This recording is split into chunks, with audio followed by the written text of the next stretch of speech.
কুটি প্ল্যাটফর্মে আপনাদের সকলকে আন্তরিক অভিনন্দন এবং শুভেচ্ছা জানাই। আমি সুনীল আজ হাজির হয়েছি আধুনিক ভারতের ধারাবাহিক আলোচনায়। আধুনিক ভারতের ধারাবাহিক আলোচনায় আজ আমাদের আলোচ্য বিষয় হলো ব্রাহ্ম সমাজ এবং তার বিবর্তন। অর্থাৎ 19 শতকের ভারতবর্ষ তথা বাংলার ইতিহাসে ব্রাহ্ম সমাজের অবদান কী ছিল, ব্রাহ্ম সমাজ কীভাবে বারে বারে বিবর্তিত হয়েছে সেই সম্পর্কেই আজ আমরা আলোচনা করব। এর আগে আমরা দেখেছিলাম যে 19 শতক হলো বাংলার নবজাগরণের যুগ। অর্থাৎ 19 শতকে ভারতবর্ষ পাশ্চাত্য শিক্ষার প্রভাবাধীন আসার পর ভারতবর্ষে বিভিন্ন ধরনের পরিবর্তন লক্ষ্য করা যায়। ভারতের সমাজের ক্ষেত্রে, ধর্মের ক্ষেত্রে, সমস্ত ক্ষেত্রে একটা পরিবর্তনের ধারা লক্ষ্য করা যায়। এই সময় বিশেষ করে মধ্যবিত্ত এবং শিক্ষিত সম্প্রদায়, মধ্যবিত্ত ও শিক্ষিত সম্প্রদায় বাংলা তথা ভারতবর্ষের যে কুসংস্কার রয়েছে সেই কুসংস্কার দূরীভূত করার জন্য এগিয়ে আসেন এবং দেখা যায় যে তারা বিভিন্নভাবে প্রয়াস করে যাতে করে ভারতবর্ষের যে কুসংস্কার রয়েছে সেই কুসংস্কারকে দূরীভূত করে এক নতুন ভারতকে এগিয়ে নিয়ে আসা যায়। এবং এই সময় আমরা সাধারণভাবে দুটি ধারা লক্ষ্য করে থাকি। একটা ধারাকে দেখা যায়, অর্থাৎ যে সকল সময় সংস্কার আসে তার মধ্যে একটাতে দেখা যায় যে তারা কেবলমাত্র সমাজ সংস্কারের সাথে নিজেকে যুক্ত রাখে। আর একটা ধারাতে লক্ষ্য করা যায় যে সমাজ সংস্কারের সাথে তারা ধর্ম সংস্কারের সাথে নিজেকে যুক্ত করে। অর্থাৎ সমাজ ও ধর্ম সংস্কারের সাথে নিজেদিকে যুক্ত করে। যেমন সমাজ সংস্কারের সাথে যারা নিজের দিকে যুক্ত করেছিল তাদের মধ্যে অন্যতম হলেন ঈশ্বরচন্দ্র বিদ্যাসাগর, ডিরোজিও এবং তার প্রতিষ্ঠিত নব্যবঙ্গ দল। অর্থাৎ তাদের লক্ষ্য ছিল যে সমাজের ক্ষেত্রে যে সকল কুসংস্কার রয়েছে তাকে পরিবর্তন করার। অন্যদিকে রাজা রামমোহন রায় এবং তার ব্রাহ্ম সমাজ চেয়েছিল কি যে সমাজের সাথে সাথে ধর্মেরও পরিবর্তন করতে। অর্থাৎ সমাজ এবং ধর্মকে নতুনভাবে তুলে ধরার ক্ষেত্রে অগ্রণী ভূমিকা গ্রহণ করেছিল ব্রাহ্ম সমাজ। আজ আমরা তারই ধারাবাহিকতায় দেখে নেব যে ব্রাহ্ম সমাজ কবে প্রতিষ্ঠিত হয় এবং কিভাবে ব্রাহ্ম সমাজ বিবর্তিত হয়ে আজও ভারতবর্ষের ইতিহাসে এক অগ্রণী ভূমিকা পালন করে চলেছে। ব্রাহ্ম সমাজের প্রতিষ্ঠাতা হলেন ভারত পথিক বা ভারতের আধুনিক পুরুষ বা ভারতের নবজাগরণের অগ্রদূত নামে পরিচিত রাজা রামমোহন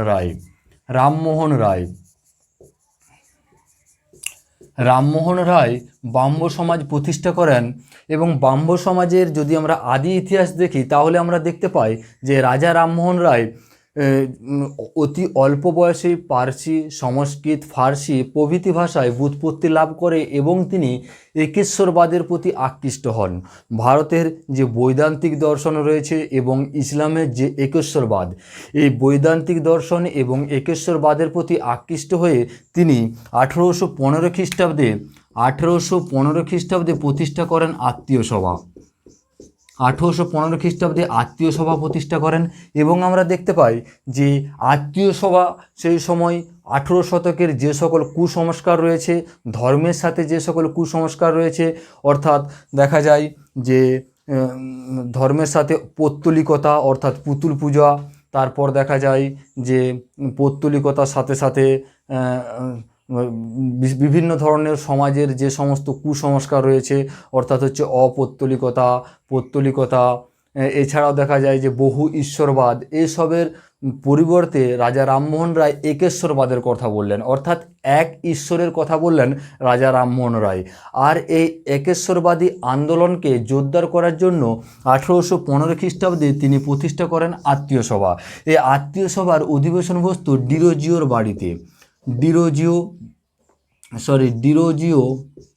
হেনরি লুই ডিরোজিওর বাড়িতে আত্মীয় সভার অনুষ্ঠান বস্ত্র বা আত্মীয় সভার সভা অনুষ্ঠিত হতো। এক সময় দেখা যায় যে 1819 খ্রিস্টাব্দে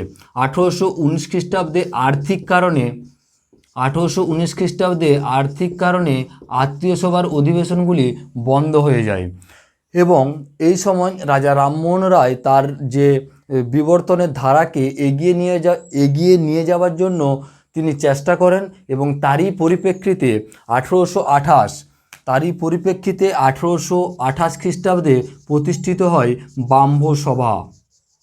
ব্রাহ্ম সভা 1828 খ্রিস্টাব্দে প্রতিষ্ঠিত হয় ব্রাহ্ম সভা এবং এর 2 বছর পর 1830 খ্রিস্টাব্দে প্রতিষ্ঠিত হয় ব্রাহ্ম সমাজ। ব্রাহ্ম সমাজ। তাহলে আমরা কি দেখলাম যে ব্রাহ্ম সমাজের প্রতিষ্ঠাতা ছিলেন রাজা রামমোহন রায়। রাজা রামমোহন রায় 1815 খ্রিস্টাব্দে প্রতিষ্ঠা করেন আত্মীয় সভা। এই আত্মীয় সভার অধিবেশনে বসতো হেনরি লুই ভিভিয়ান ডিরোজিও বা ডিরোজিওর বাড়িতে এবং 1819 খ্রিস্টাব্দে আর্থিক কারণে এই আত্মীয় সভা বন্ধ হয়ে যায়। পরবর্তী সময়ে রাজা রামমোহন রায় ধর্ম এবং সমাজের ক্ষেত্রে পরিবর্তন আনার জন্য তিনি তার চিন্তাধারাকে এগিয়ে নিয়ে যাওয়ার জন্য 1828 খ্রিস্টাব্দে প্রতিষ্ঠা করেন ব্রাহ্ম সভা এবং এই ব্রাহ্ম সভায় 1830 খ্রিস্টাব্দে ব্রাহ্ম সমাজে পরিণত হয়। এরপর আমরা দেখে নেব যে ব্রাহ্ম সমাজের হাত ধরে কিভাবে তার বিবর্তন ঘটে এবং ভারতের পথপ্রদর্শক হিসাবে এগিয়ে আসে। এই ব্রাহ্ম সমাজ 1830 খ্রিস্টাব্দে যখন প্রতিষ্ঠিত হয় তখন ব্রাহ্ম সমাজে যে অনুষ্ঠান চলতো সেই অনুষ্ঠানে বিশেষ করে উপনিষদের মন্ত্র উপনিষদের বাছাই করা মন্ত্র এখানে প্রথমে সংস্কৃত এবং পরে বাংলায় উচ্চারণ করা হতো। অর্থাৎ ব্রাহ্ম সমাজে বিভিন্ন ধরনের ধর্ম সংস্কার এবং সমাজ সংস্কার সম্পর্কে আলোচনা করা হতো। অর্থাৎ পৌত্তলিকতার অবসান, এক ঈশ্বরের প্রতি আকৃষ্ট, এর সাথে সাথে সমাজের বিভিন্ন ধরনের কুসংস্কার। আমরা জানি যে রাজা রামমোহন রায় সতীদাহ প্রথা নিবারণ করেছিলেন। এছাড়াও তিনি বহুবিবাহ, বাল্যবিবাহ বন্ধের জন্য আপ্রাণ চেষ্টা করেছিলেন। এই সকল কর্মকাণ্ড চালার সাথে সাথে ব্রাহ্ম সমাজে উপনিষদের বাছাই করা মন্ত্র প্রথমে সংস্কৃত এবং পরে বাংলায় উচ্চারণ করা হতো এবং ব্রাহ্ম সমাজের যে অধিবেশন বসতো সেই অধিবেশনগুলো বসতো প্রতি শনিবার 7টা থেকে 9টা পর্যন্ত ব্রাহ্ম সমাজের অধিবেশন বসতো প্রতি শনিবার ব্রাহ্ম সমাজের অধিবেশন বসতো 7টা থেকে 9টা পর্যন্ত। এই ছিল ব্রাহ্ম সমাজের প্রাথমিক পর্ব। অর্থাৎ 1828 খ্রিস্টাব্দে ব্রাহ্ম সভা প্রতিষ্ঠিত হয় এবং এই ব্রাহ্ম সভায় 1830 খ্রিস্টাব্দে ব্রাহ্ম সমাজে পরিণত হয়। এই ব্রাহ্ম সমাজের অধিবেশন বসতো প্রতি শনিবার 7টা থেকে 9টা এবং এখানে যে আলোচ্য বিষয় ছিল সেখানে পৌত্তলিকতা, এছাড়াও মূর্তি পূজার বিরোধিতা করা, তার সাথে সাথে সমাজ সংস্কারের বিভিন্ন ধরনের কথাবার্তা আলোচনা হতো এবং দেখা যায় যে উপনিষদের বাছাই করা মন্ত্র প্রথমে সংস্কৃত এবং পরে বাংলায় উচ্চারণ করা হতো। এরপরে আমরা দেখতে পাই যে 1830 খ্রিস্টাব্দে যখন ব্রাহ্ম সমাজ প্রতিষ্ঠিত হয়, ব্রাহ্ম সমাজ যখন 1830 খ্রিস্টাব্দে প্রতিষ্ঠিত হয় ঠিক সেই সময় রাজা রামমোহন রায়কে ইংল্যান্ড যেতে হয়। অর্থাৎ এই সময় দ্বিতীয় আকবর রাজা রামমোহন রায়কে তার পেনশন বাড়ানোর জন্য রাজার খেতাব দিয়ে তাকে ইংল্যান্ডে প্রেরণ করে এবং সেখানে তিনি ইংল্যান্ডে যান এবং 1833 খ্রিস্টাব্দে ইংল্যান্ডে তিনি মারা যান। ইংল্যান্ডে রাজা রামমোহন রায় মারা যায়। অর্থাৎ 1830 খ্রিস্টাব্দে তিনি ব্রাহ্ম সমাজ প্রতিষ্ঠা করলেন এবং 1833 খ্রিস্টাব্দে তিনি ইংল্যান্ডে পরলোক গমন করেন। তাহলে স্বাভাবিকভাবে প্রশ্ন আসে যে এই সময় ব্রাহ্ম সমাজের কেন্দ্রবিন্দু কে ছিলেন বা ব্রাহ্ম সমাজ কার হাতে অর্পণ করা ছিল। ঠিক তেমনই এই সময় অর্থাৎ 1830 থেকে 1833 খ্রিস্টাব্দ পর্যন্ত ব্রাহ্ম সমাজের দায়িত্বে ছিলেন রামচন্দ্র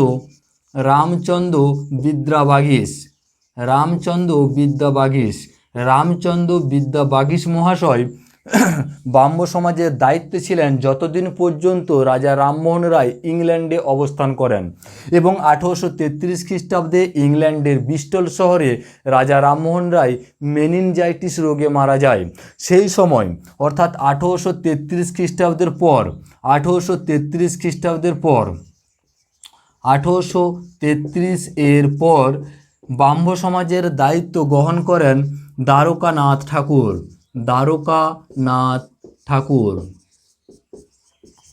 অর্থাৎ এতক্ষণ পর্যন্ত আমরা যেটা দেখলাম যে ব্রাহ্ম সমাজের প্রতিষ্ঠাতা ছিলেন রাজা রামমোহন রায়। 1830 খ্রিস্টাব্দে তিনি ব্রাহ্ম সমাজ প্রতিষ্ঠা করেন এবং 1830 খ্রিস্টাব্দেই তাকে ইংল্যান্ড যেতে হয় এবং সেই সময় দায়িত্বভার গ্রহণ করেন রামচন্দ্র বিদ্রা বাগিশ মহাশয়।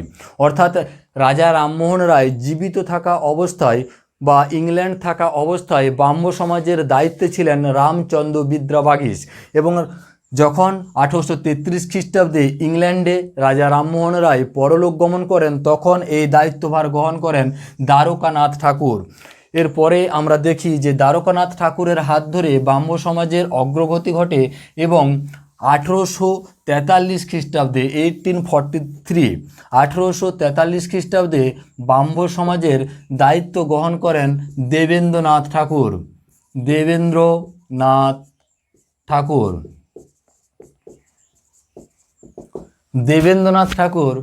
দেবেন্দ্রনাথ ঠাকুর 1843 খ্রিস্টাব্দে ব্রাহ্ম সমাজের দায়িত্বভার গ্রহণ করেন। অর্থাৎ এর আগে দায়িত্ব গ্রহণ করেছিলেন দেবেন্দ্রনাথের পিতা দ্বারকানাথ ঠাকুর এবং আমরা দেখতে পাই যে 1843 খ্রিস্টাব্দে যখন দেবেন্দ্রনাথ ঠাকুর ব্রাহ্ম সমাজের সাথে যুক্ত হয় তখন ব্রাহ্ম সমাজে বেশ কিছু পরিবর্তন লক্ষ্য করা যায়।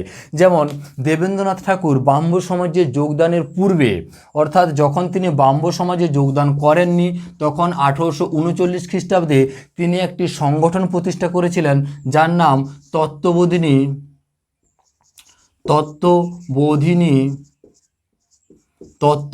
সভা। 1839 খ্রিস্টাব্দে দেবেন্দ্রনাথ ঠাকুর তত্ত্ববোধিনী সভা প্রতিষ্ঠা করেন এবং যখন তিনি ব্রাহ্ম সমাজে যোগদান করেন অর্থাৎ 1843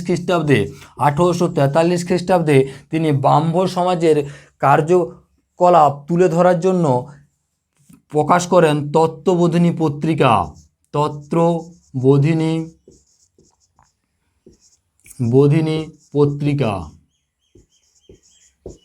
অর্থাৎ আমরা দেখতে পাচ্ছি যে ব্রাহ্ম সমাজের সাথে যে পত্রিকা যুক্ত রয়েছে তা হলো তত্ত্ববোধিনী পত্রিকা এবং এর সম্পাদক হলেন অক্ষয় কুমার দত্ত। অর্থাৎ দেখা যাচ্ছে যে ব্রাহ্ম সমাজের প্রতিষ্ঠাতা ছিলেন রাজা রামমোহন রায়। পরবর্তী সময়ে এর দায়িত্বভার গ্রহণ করেন রামচন্দ্র বিদ্রা বাগিশ।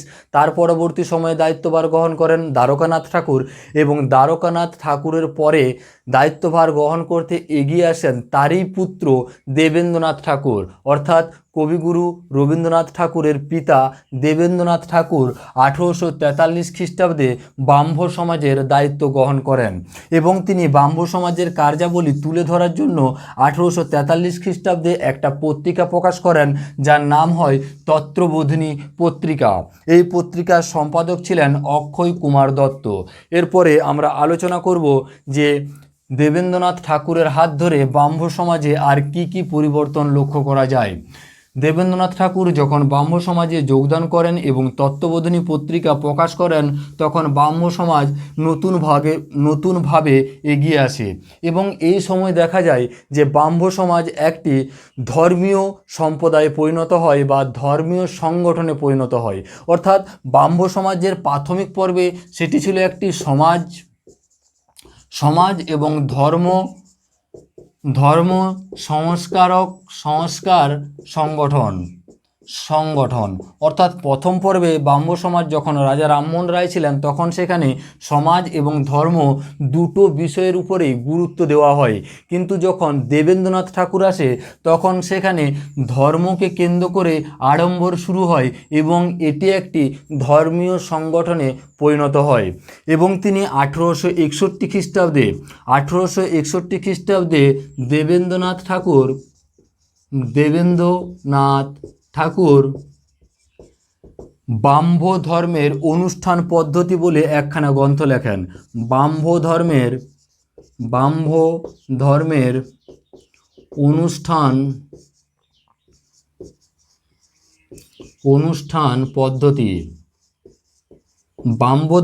অনুষ্ঠান পদ্ধতি বলে একখানা গ্রন্থ লেখেন দেবেন্দ্রনাথ ঠাকুর 1861 খ্রিস্টাব্দে।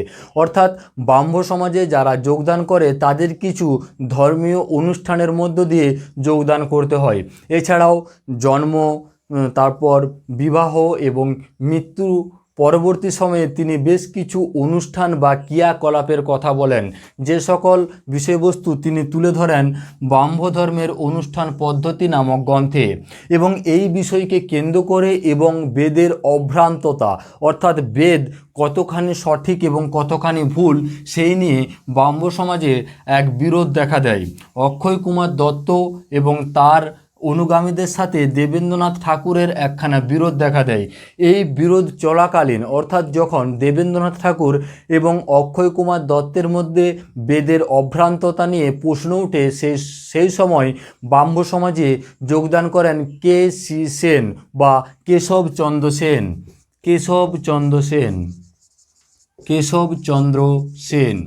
কেশবচন্দ্র সেন ব্রাহ্ম সমাজে যোগদান করেন 1857 খ্রিস্টাব্দে কেশবচন্দ্র সেন ব্রাহ্ম সমাজে যোগদান করেন এবং এর 2 বছর পর অর্থাৎ 1859 খ্রিস্টাব্দে তাকে ব্রহ্মানন্দ খেতাব দেওয়া হয়। ব্রহ্মানন্দ খেতাব প্রদান করেন দেবেন্দ্রনাথ ঠাকুর। অর্থাৎ কেশবচন্দ্র সেনের আদর্শে ব্রাহ্ম সমাজ নব বলে বলিয়ান হয়ে ওঠে।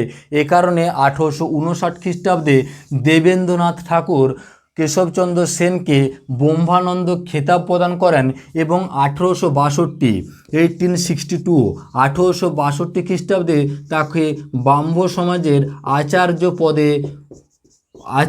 পদে প্রতিষ্ঠা করেন। অর্থাৎ কেশবচন্দ্র সেনকে ব্রাহ্ম সমাজের আচার্য হিসাবে গ্রহণ করেন 1862 খ্রিস্টাব্দে। পরবর্তী সময়ে আমরা দেখতে পাই যে কেশবচন্দ্র সেনের হাত ধরে ব্রাহ্ম সমাজের এক আমূল পরিবর্তন আসে। অর্থাৎ কেশবচন্দ্র সেন ব্রাহ্ম সমাজের উন্নতিকল্পে বা সমাজের জাতিভেদ, অস্পৃশ্যতা, নারী স্বাধীনতা, বিভিন্ন কুসংস্কার দূর করার ক্ষেত্রে তিনি অগ্রণী ভূমিকা নেন এবং তিনি প্রতিষ্ঠা করেন ব্রাহ্ম বন্ধু সভা।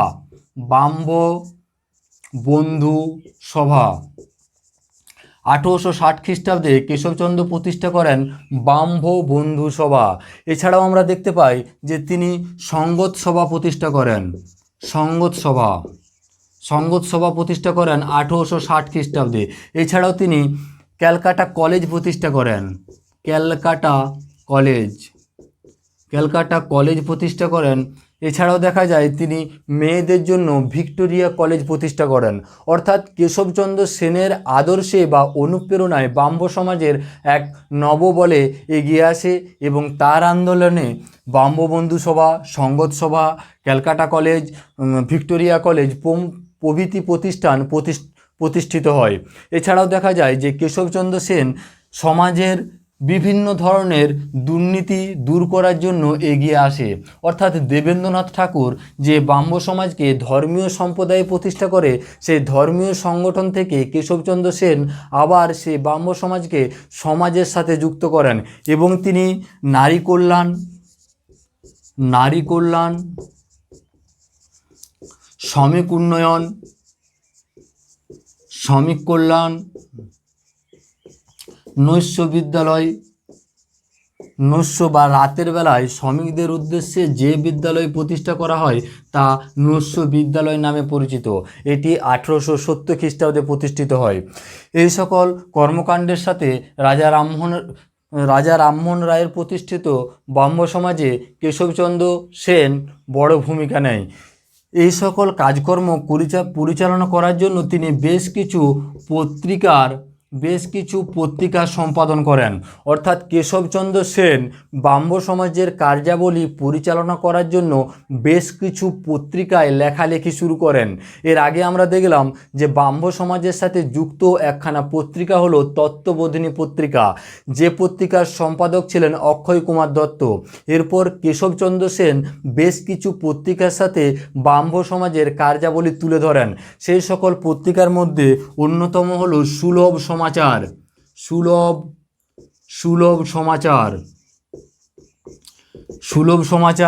ইন্ডিয়ান মিরর,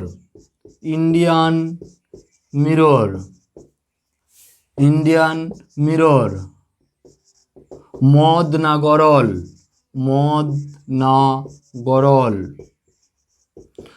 এই সকল পত্রিকায় কেশবচন্দ্র সেন ধারাবাহিকভাবে লেখালেখি শুরু করেন এবং তার হাত ধরে ব্রাহ্ম সমাজ এক অগ্রণী ভূমিকা লাভ করে। পরবর্তী সময়ে আমরা দেখতে পাই যে কেশবচন্দ্র সেন যে সমাজ সংস্কার আন্দোলনের সাথে নিজেকে যুক্ত করেন, সেখানে 1872 খ্রিস্টাব্দে একটি গুরুত্বপূর্ণ ঘটনা ঘটে। 1872 1872 খ্রিস্টাব্দে ব্রাহ্ম বিবাহ আইন ব্রাহ্ম বিবাহ আইন ব্রাহ্ম বিবাহ আইন পাশ হয়। এই ব্রাহ্ম বিবাহ আইনের অপর নাম হলো 3 আইন।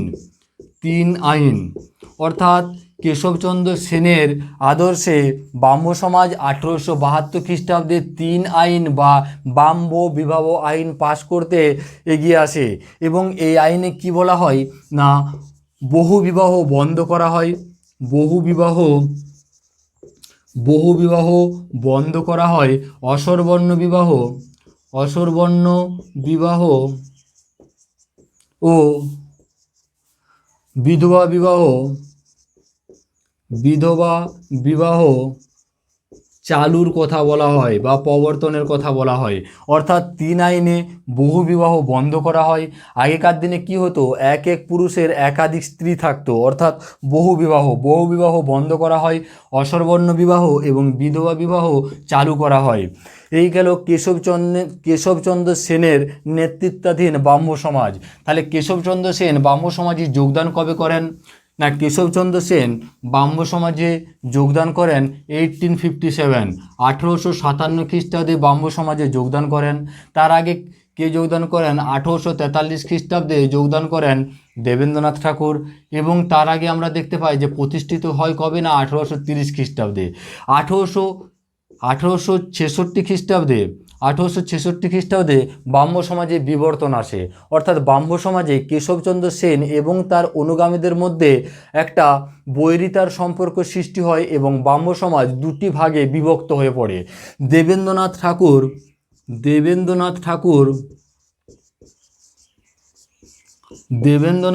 ঠাকুর পরিচালিত যে ব্রাহ্ম সমাজ তার নাম হয় আদি ব্রাহ্ম সমাজ। অন্যদিকে কেশবচন্দ্র সেনের পরিচালিত ব্রাহ্ম সমাজের নাম হয় ভারতবর্ষীয় ব্রাহ্ম সমাজ। সুতরাং আমরা দেখতে পাচ্ছি যে কেশবচন্দ্রের হাত ধরে ব্রাহ্ম সমাজের অগ্রগতি ঘটে এবং কেশবচন্দ্র সেন এর অবস্থাতেই ব্রাহ্ম সমাজ প্রথম দুভাগে বিভক্ত হয়ে যায়। একটা ভাগের নাম হয় আদি ব্রাহ্ম সমাজ, যার সাথে যুক্ত ছিলেন দেবেন্দ্রনাথ ঠাকুর, এবং একটা ভাগ হয় ভারতবর্ষীয় ব্রাহ্ম সমাজ। এই দুটি ভাগ কবে হয় না, 1866 খ্রিস্টাব্দে 1866। এরপর আমরা দেখে নেব যে কেশবচন্দ্র সেনের যে ভারতবর্ষীয় ব্রাহ্ম সমাজ, সেই ভারতবর্ষীয় ব্রাহ্ম সমাজ সমাজ সংস্কারের সাথে নিজেকে খুব গভীরভাবে যুক্ত করে। অর্থাৎ নারী কল্যাণ, শ্রমিক উন্নয়ন, নৈশ বিদ্যালয় স্থাপন, এছাড়াও কি দেখলাম যে 3 আইন বা ব্রাহ্ম বিবাহ আইন প্রভৃতির সাথে কেশবচন্দ্র সেনের ভারতবর্ষীয় ব্রাহ্ম সমাজ নিজেকে ওতপ্রোতভাবে জড়িয়ে ফেলে। পরবর্তী সময়ে দেখা যায় যে ভারতবর্ষীয় ব্রাহ্ম সমাজ আবার বিভক্ত হয়ে পড়ে। ভারতবর্ষীয় ব্রাহ্ম সমাজ থেকে একটি নতুন ব্রাহ্ম সমাজ গড়ে ওঠে, যার নাম হলো সাধারণ ব্রাহ্ম সমাজ।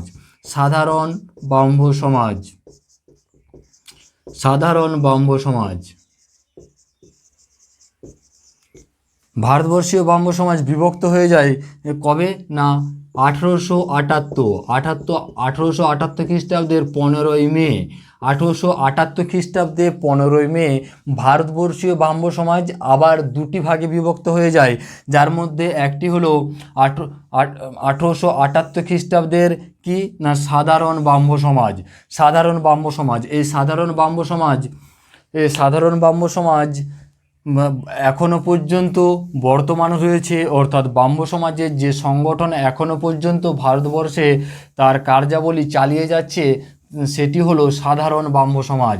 অর্থাৎ 1866 পর ভাঙন ঘটে 1878 খ্রিস্টাব্দে এবং এর নাম হলো সাধারণ ব্রাহ্ম সমাজ।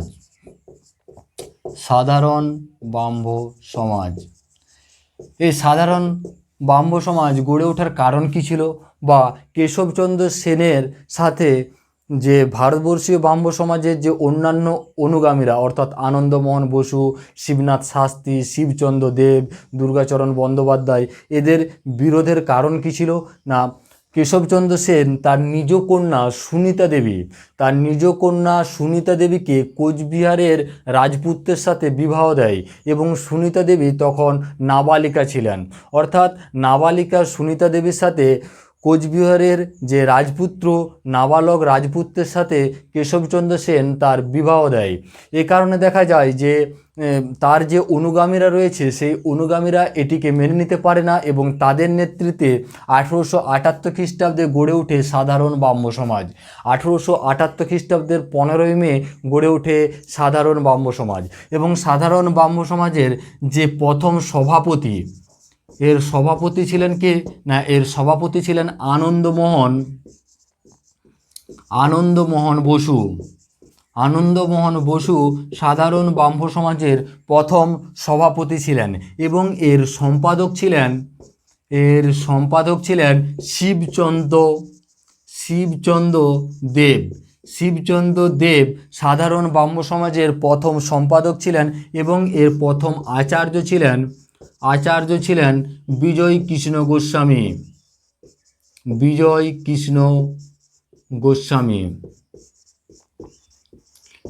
কৃষ্ণ গোস্বামী সাধারণ ব্রাহ্ম সমাজের প্রথম আচার্য ছিলেন এবং এদের হাত ধরে ব্রাহ্ম সমাজের যে অগ্রগতি সেই অগ্রগতি এখনও পর্যন্ত বিদ্যমান। তাহলে আমরা দেখলাম কি যে ব্রাহ্ম সমাজ কিভাবে তার বিবর্তনের ধারাতে এগিয়ে যায়, অর্থাৎ রাজা রামমোহন রায় প্রতিষ্ঠিত ব্রাহ্ম সমাজ বিভিন্নভাবে বিবর্তিত হয় এবং তা সেই ব্রাহ্ম সমাজ সার্বিকভাবে শেষ পর্যন্ত উপস্থিত হয় সাধারণ ব্রাহ্ম সমাজে। কবে? সেটা 1878 খ্রিস্টাব্দে।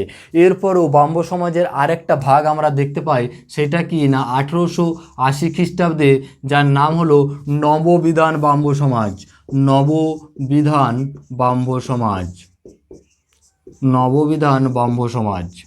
অর্থাৎ 1880 খ্রিস্টাব্দে গড়ে ওঠে নববিধান ব্রাহ্ম সমাজ। এই নববিধান ব্রাহ্ম সমাজের প্রতিষ্ঠাতা কে ছিলেন? এর প্রতিষ্ঠাতা ছিলেন কেশবচন্দ্র সেন। অর্থাৎ যে কেশবচন্দ্র সেন 1866 খ্রিস্টাব্দে গড়ে তুলেছিলেন ভারতবর্ষীয় ব্রাহ্ম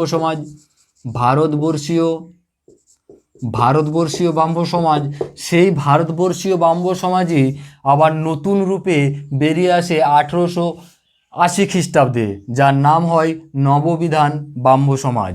অর্থাৎ দেখা যাচ্ছে যে সাধারণ ব্রাহ্ম সমাজ যখন গড়ে ওঠে তখন ভারতবর্ষীয় ব্রাহ্ম সমাজ তার যে খ্যাতি প্রতিপত্তি সেই সমস্ত কিছু নষ্ট হয়ে যায়, যে কারণে কেশবচন্দ্র সেন ভারতবর্ষীয় ব্রাহ্ম সমাজকে আবার নতুনভাবে গড়ে তোলেন, যার নাম দেন নববিধান ব্রাহ্ম সমাজ। এবং শেষ পর্যন্ত কেশবচন্দ্র সেন কী হন না সর্বধর্ম সমন্বয়ের সাথে যুক্ত হন, অর্থাৎ রামকৃষ্ণ পরমহংসদেবের সান্নিধ্যে আসেন এবং শেষ পর্যন্ত তিনি সর্বধর্ম সমন্বয়ের সাথে যুক্ত ছিলেন। এই গেল আমাদের ব্রাহ্ম সমাজের বিবর্তনের ইতিহাস।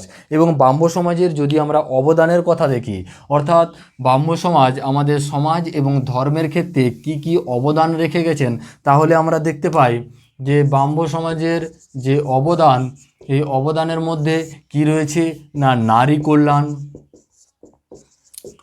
কল্যাণ, তারপর হচ্ছে ধর্ম সংস্কারের মধ্যে আমরা কি কি দেখলাম, যে হিন্দুদের যে পৌত্তলিকতা বা পুতুল পূজা বা বহু ঈশ্বরবাদ, অর্থাৎ একাধিক ঈশ্বরের প্রতি যে আকৃষ্ট, তার পরিবর্তে ব্রাহ্ম সমাজ একেশ্বরবাদ এবং অদ্বৈতবাদ, অর্থাৎ এক ঈশ্বরের প্রতি আরাধনা এবং অদ্বৈতবাদের প্রতি যে বিশ্বাস সেই সম্পর্কে তুলে ধরে ব্রাহ্ম সমাজ। এছাড়াও দেখলাম যে নারীদের কল্যাণ, দ্বিতীয়ত হচ্ছে শ্রমিক উন্নয়ন। এছাড়াও আমরা দেখতে পাই কি না সমাজ সচেতন, অর্থাৎ দেখা যায় যে মদ না গরল, অর্থাৎ এই ধরনের যে পত্রিকা, অর্থাৎ সমাজে যে সকল মানে নেশা জাতীয় দ্রব্য রয়েছে অর্থাৎ মাদক দ্রব্য, তার যে ক্ষতিকর প্রভাব, সেই ক্ষতিকর প্রভাব সম্পর্কে মানুষকে সচেতন করতে ব্রাহ্ম সমাজ এগিয়ে আসে। এছাড়াও কি হয় না, 3 আইন 1872 খ্রিস্টাব্দের যে 3 আইন কেশবচন্দ্র সেনের অনুপ্রেরণায় পাশ হয়। সেই 3 আইনে দেখা যায় যে বহুবিবাহ বন্ধ করা হয় এবং অসবর্ণ এবং বিধবা বিবাহ প্রবর্তন করা হয়। অর্থাৎ সমাজের সার্বিক উন্নয়নে ব্রাহ্ম সমাজ একটি বড় ভূমিকা পালন করে। এছাড়াও আমরা দেখতে পাই যে কেশবচন্দ্র সেন 1864 খ্রিস্টাব্দে 1864 খ্রিস্টাব্দে তিনি মাদ্রাজ যান এবং যখন তিনি মাদ্রাজে যান তখন সেই সময় মাদ্রাজে কেশবচন্দ্র সেনের আদর্শে অনুপ্রাণিত হন ভারতের সক্রেটিস নামে পরিচিত মহাদেব গোবিন্দ রানাডে। মহাদেব গোবিন্দ রানাডে, যিনি ভারতবর্ষের সক্রেটিস নামে পরিচিত এবং তিনি এখানে একটি ব্রাহ্ম সমাজের শাখা প্রতিষ্ঠা করেন। এছাড়াও দেখতে পাই যে 1866 খ্রিস্টাব্দে বোম্বাই প্রার্থনা সমাজ প্রতিষ্ঠিত হয়। অর্থাৎ কেশবচন্দ্র সেনের আদর্শে বোম্বাই প্রতিষ্ঠিত হয় বোম্বাই প্রার্থনা সমাজ, যেটা ব্রাহ্ম সমাজের আদর্শে অনুপ্রাণিত ছিল। এছাড়াও দেখা যায় যে এসপি কেলকার প্রতিষ্ঠা করেন প্রার্থনা সমাজ, বোম্বাই প্রার্থনা সমাজ। অর্থাৎ দেখা যায় যে কেশবচন্দ্র সেনের আদর্শে অনুপ্রাণিত হয়ে এই সকল সংগঠনগুলি গড়ে ওঠে। অর্থাৎ ভারতবর্ষের যে সমাজ এবং ধর্ম সংস্কার আন্দোলনে ব্রাহ্ম সমাজের একটি বড় উল্লেখযোগ্য ভূমিকা রয়েছে। যেহেতু ব্রাহ্ম সমাজের ভাগগুলি বিভিন্ন এবং এর যে পরিবর্তন তা অনেক রয়েছে, সেই কারণে আমরা একবার রিকল করে নেব, অর্থাৎ কি পড়লাম সেই সম্পর্কে একবার ওভারভিউ দেখে নেব। যেমন আমরা কি দেখলাম যে প্রথমে 1815 খ্রিস্টাব্দে কী প্রতিষ্ঠিত হয়, আত্মীয় সভা প্রতিষ্ঠা হয়। রাজা রামমোহন রায় প্রথম আত্মীয় সভা প্রতিষ্ঠা করেন এবং আত্মীয় সভা থেকে 1828 খ্রিস্টাব্দে প্রতিষ্ঠা হয় কি, ব্রাহ্ম সভা। 1830 খ্রিস্টাব্দে প্রতিষ্ঠিত হয় ব্রাহ্ম সমাজে। 1830 থেকে 1833 পর্যন্ত এর যে দায়িত্বভার গ্রহণ করেন তিনি হলেন রামচন্দ্র বিদ্যাবাগীশ মহাশয়। 1833 খ্রিস্টাব্দে রাজা রামমোহন রায়ের মৃত্যু ঘটে ইংল্যান্ডের ব্রিস্টল শহরে এবং এরপর যে দায়িত্বভার গ্রহণ করেন তিনি হলেন দ্বারকানাথ ঠাকুর, অর্থাৎ দেবেন্দ্রনাথ ঠাকুরের পিতা দ্বারকানাথ ঠাকুর 1833 খ্রিস্টাব্দ থেকে ব্রাহ্ম সমাজের দায়িত্বভার গ্রহণ করে।